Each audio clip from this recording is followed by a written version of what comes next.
Hey everybody, Terry here at D-Lab with the overflowing bench of repairs.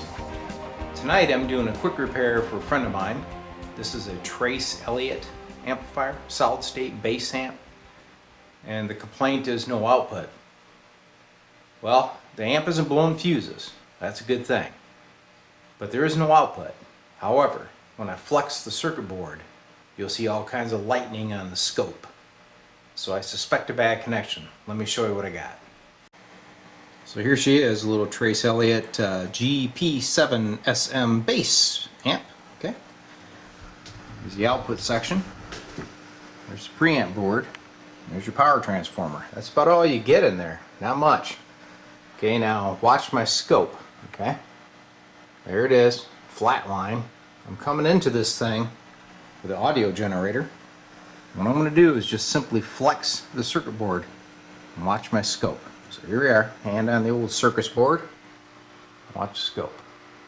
See all that lightning? It's just a bad connection. So let's pull off the circuit board and take a look. Alright, so I inspected the circuit board. Didn't find any issues there. The connections actually look great. So the next step, I just cleaned the controls and the switches.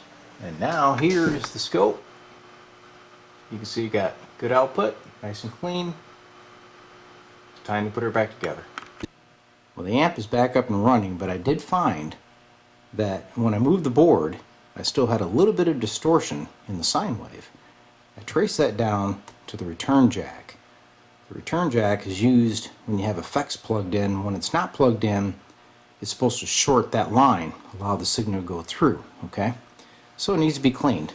The best way to do it, I take a 1/4-inch jack, plug it in that return jack, then use what's called a burnishing tool. Okay, this is not a file, this is not sandpaper, it's a burnishing tool. It's designed to clean contacts. All right, go on the back side.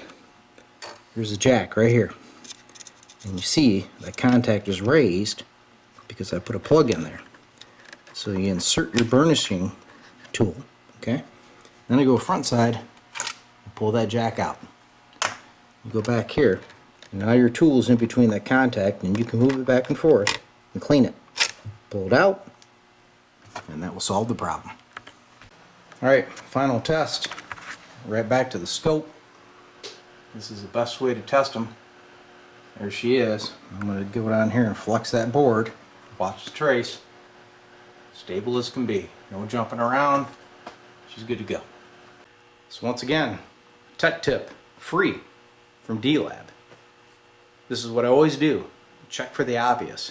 Just because an amp doesn't have any output doesn't mean it's catastrophic. It could be something as simple as a dirty jack or dirty controls. Usually, when I get in solid state amps, they're full of bad connections.